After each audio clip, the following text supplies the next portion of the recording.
Today I'm doing a review on the new 25 round magazines that Ruger is manufacturing now for their 10-22 rifles.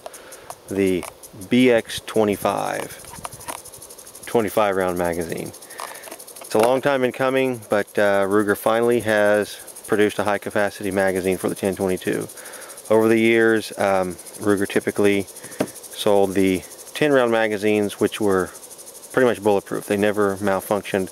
They have steel feed lips, and you can see when you look at one of these carefully, the different grooves and cuts are designed very specifically for the shells to go in and be able to feed out of them, and it's a very dependable feeding magazine. Over the years, others have manufactured high capacity magazines. Ramline was one that manufactured and still does manufacture magazines. A long time ago, Ramline was one of the better ones. I'm not sure if that's the case anymore, but you'll notice that the feed lips are plastic. They get wore out and beat up, and they've never been nearly as reliable as the 10 round magazines. But 30 round capacity, was sort of the trade-off.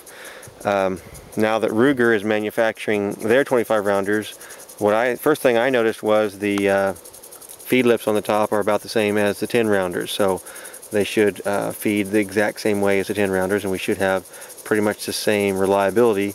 The only issue now is going to be the spring in this extended portion, and as long as they did that correctly, there should be no problem with it. One thing that stands out to me pretty quickly is the length of these magazines.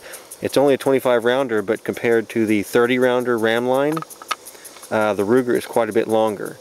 I'm going to assume that Ruger did some engineering on this, and that's going to be a better design. It's probably going to have more pressure on the spring, or more of a spring to give more pressure on the bullets to make sure that they feed properly, because sometimes these ram lines felt awfully weak, and when you were loading those last few rounds, it got extremely difficult to load, and then when it was pushing those rounds back out, the last few rounds seems like it was kind of weak pushing them out. These 25 rounders, I've loaded up 4 of them, and they were very easy to load. The last round goes in just about the same as the first round. Very easy. So I've already fired each one of these magazines. I'm going to go ahead and do a quick demonstration and fire them off and show. So far I've not had a single malfunction. One of the things that I had done was I actually bought one of the Pro Mag 50 round drums, and when you look at that in the store, the manufacturer looked very well. The plastic's very good, very heavy duty plastic. It has and even a little tab or a thumb tab that you can press on it to help you load the magazine, because on a 50 round drum that can be kind of difficult. I tried that out. I don't have it. I already took it back. I didn't get a chance to do any video of it, but the feed lips were atrocious. A 50 round drum, and it would jam probably 8 to 10 times at least for every 50 rounds, and the feed lips weren't anywhere close to what the feed lips are on these. They were metal. It looked like it was manufactured well.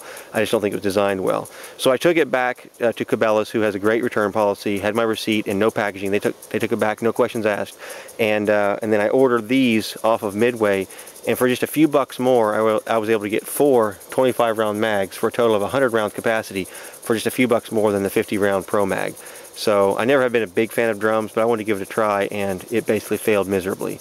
So I would definitely not recommend the Pro Mag drum. Also, it didn't feed into the rifle very well. It didn't fit. It was very tight fit. These magazines fit and snap in very easily. So with that, I'm going to go ahead and give a demonstration and show you what they can do. I already have all 4 magazines loaded up with 25 rounds.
So that is the 25 round BX-25 magazines.